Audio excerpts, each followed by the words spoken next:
एक कथा मैंने सुनी थी। हजारों वर्ष पूर्व परमात्मा के मंदिरों का एक नगर सागर में डूब गया था।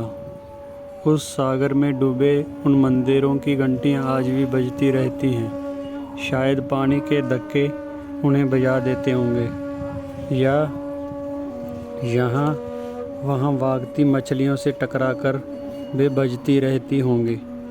जो भी हो, घंटियाँ आज भी बजती हैं और आज भी उनके मधुर संगीत को उस सागर के तट पर जाकर सुना जा सकता है। मैं भी उस संगीत को सुनना चाहता था, सो उस सागर की खोज में गया। बहुत वर्षों की भटकन के बाद अंततः उस सागर तट पर पहुंच ही गया। किंतु यह क्या, वहाँ तो सागर की तुमुल नाद गूंज रहा था। लहरों के तपेड़े चट्टानों से टकराकर उस एकांत में अनंत गुना हो प्रतिध्वनित हो रहे थे। ना तो वहाँ कोई संगीत था, ना किन्हीं मंदिरों की बजती कोई घंटियाँ थी। मैं तट पर कान लगाकर सुनता था, लेकिन वहाँ तो तट पर टूटती लहरों की ध्वनि के अतिरिक्त और कुछ भी न था। फिर भी मैं रुका रहा। वस्तुतः लौटने का मार्ग ही मैं भूल गया था। अब तो वह अपरिचित निर्जन सागर तट ही मेरी समाधि बनने को था। फिर धीरे धीरे सागर में डूबे मंदिरों की घंटियाँ सुनने का ख्याल भी मुझे भूल गया। मैं उस सागर के किनारे ही बस गया था। एक रात्रि अचानक मैंने पाया कि डूबे मंदिरों की घंटियाँ बज रही हैं और उनका मधुर संगीत मेरे प्राणों को आंदोलित कर रहा है।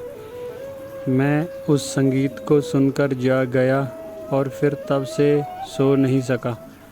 अब तो भीतर कोई निरंतर ही जागा हुआ है। निद्रा सदा को ही चली गई है और जीवन आलोक से भर गया है, क्योंकि जहाँ निद्रा नहीं है वहाँ अंधकार नहीं है। और मैं आनंद में हूँ। नहीं, मैं आनंद ही हो गया हूँ, क्योंकि जहाँ परमात्मा के मंदिर का संगीत है वहाँ दुख कहाँ। क्या तुम भी उस सागर के किनारे चलना चाहते हो? क्या तुम्हें भी परमात्मा के डूबे मंदिर का संगीत सुनना है? तो चलो, स्वयं के भीतर चलो। स्वयं का हृदय ही वह सागर है और उसकी गहराइयों में ही परमात्मा के डूबे हुए मंदिरों का नगर है। लेकिन उसके मंदिरों का संगीत सुनने में केवल वे ही समर्थ होते हैं जो कि सब भांति शांत और शून्य हो। विचार और वासना का कोलाहल जहाँ है, वहाँ उसका संगीत कैसे सुन पड़ेगा? उसे पाने की वासना तक भी उसे पाने में बाधा बन जाती है।